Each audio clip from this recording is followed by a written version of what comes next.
Hello అండి అందరికీ welcome to Nandini tiles. ఇవాళ ఈ వీడియోలో మనం ఇంట్లోనే ఈజీగా ప్రాన్స్ కర్రీ అదేనండి రొయ్యల కూర ఎలా చేయాలో చూసేద్దాం. పీజీలో ఉన్న వాళ్ళు బ్యాచిలర్స్ ఎప్పుడు నాన్ వెజ్ తినాలనిపించినా కోడిగుడ్డు పొరుటు అదే ఎగ్ బుర్జీ ఆమ్లెట్ చేసుకుంటూనే ఉంటారా? లైట్గా ఇలా మసాలా కూర తగిలితే మనసుకి కడుపుకి ప్రశాంతంగా హాయిగా ఉంటుంది కదా. సో ఈ వీడియోని ఫాలో అయిపోండి, ఈజీగా చేసేయచ్చు. సీ ఫుడ్కి అదే నాన్ వెజ్కి మెయిన్ థింగ్ ఏంటంటే క్లీనింగ్ ప్రాసెస్. సో ఈ ప్రాన్స్ని ఒక హాఫ్ అన్ అవర్ వాటర్లో పెట్టి ఆ తర్వాత 2-3 టైమ్స్ క్లీన్ చేసి పసుపు ఉప్పు వేసి నీట్గా క్లీన్ చేసి పక్కన పెట్టుకోండి.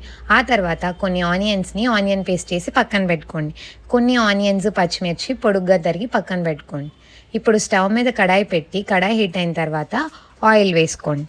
ఆయిల్ హీట్ అయిన తర్వాత ఒక బిర్యానీ ఆకు, 2 యాలకులు, కొన్ని లవంగాలు, ఒక చిన్న చెక్క ముక్క, కొంచెం జీలకర్ర వేసుకోండి. ఆ తర్వాత ముందుగా మనం చేసి పెట్టుకున్న ఆనియన్ పేస్ట్ని ఈ ఆయిల్లో వేయండి. ఆనియన్ పేస్ట్ వేగే వరకు దాన్ని వేయించుకొని ఆ తర్వాత మనం తరిగి పెట్టుకున్న పచ్చిమిర్చి ఉల్లిపాయ ముక్కలు వేసి బాగా వేగనివ్వాలి.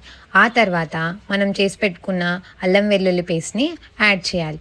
అల్లం వెల్లుల్లి పేస్ట్ ఫ్రెష్గా అప్పటికప్పుడు చేసుకుంటే ఆ స్మెల్ కానీ టేస్ట్ కానీ చాలా బాగుంటుంది.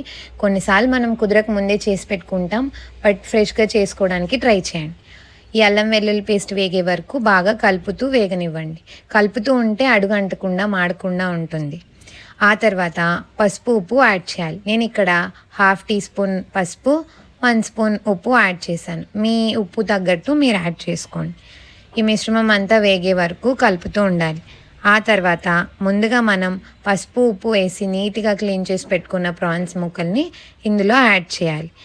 ఆ మసాలా ఆ ఆనియన్ పేస్ట్ అంతా ఆ ప్రాన్స్కి పట్టేలాగా పైకి కిందకి కలుపుతూ అలా మరీ తునిగిపోకుండా చక్కగా కలుపుకుంటూ అడుగంటకుండా తిప్పుకుంటూ వేగనివ్వాలి. ఇప్పుడు కాసేపు మూత పెట్టి ఆ ప్రాన్స్ మగ్గనిచ్చిన తర్వాత మధ్య మధ్యలో తీసి ఇలా కలుపుకుంటూ ఉండాలి.